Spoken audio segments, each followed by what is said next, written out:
On a daily basis, depending on where I'm at in the country, it could be heavy traffic and inclement weather, stuff like that.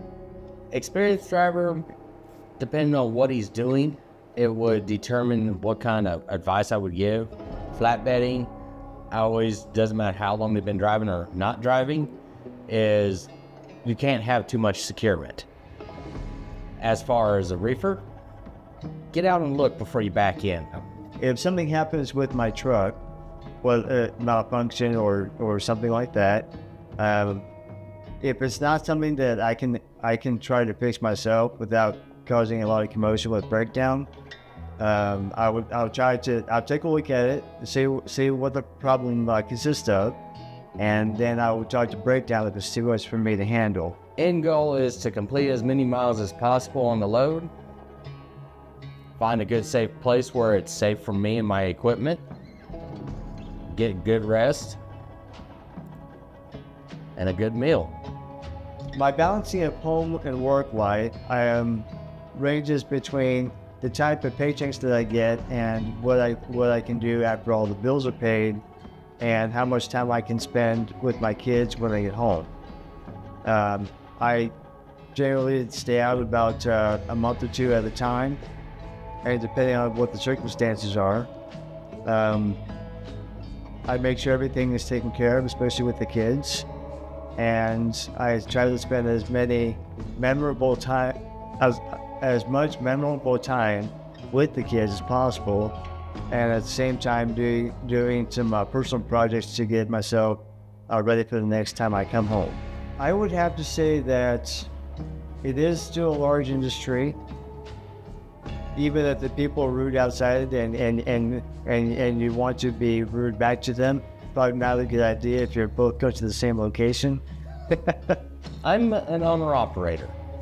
The difference between owner-operator and company driver is owner-operator, you're responsible for all costs regarding to the truck and trailer. Now that it can be different. You could be leased on with someone who owns the trailer but not the truck. Now company people, they ain't got the expenses, so to say, the fuel costs, the upkeep, the maintenance, basic repairs doesn't come out of their check, it comes out of the company, where an owner-operator is responsible for all those costs. I was up in Nebraska, had a kid that just got his driver's license driving a manual. He actually rolled back into me without me realizing it, and I ended up pushing him around the corner.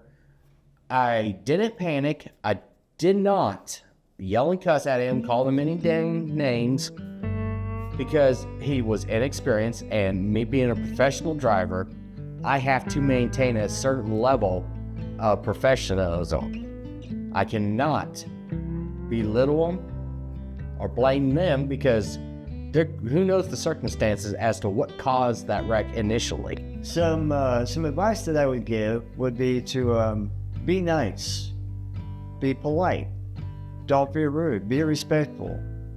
Whether or not you see this person around again is all in a day's time or direction. Being respectful is not very complicated. Neither is being polite or not being rude.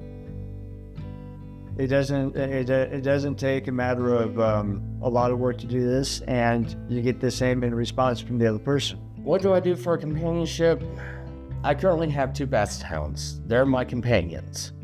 Before I had them, I would constantly be on the phone with friends, family, trying to still maintain that connection to society, even though my profession, we're literally by ourselves. We ain't got no one that could just pop in at a moment's notice. So I use my dogs for companionship, and it makes it more bearable.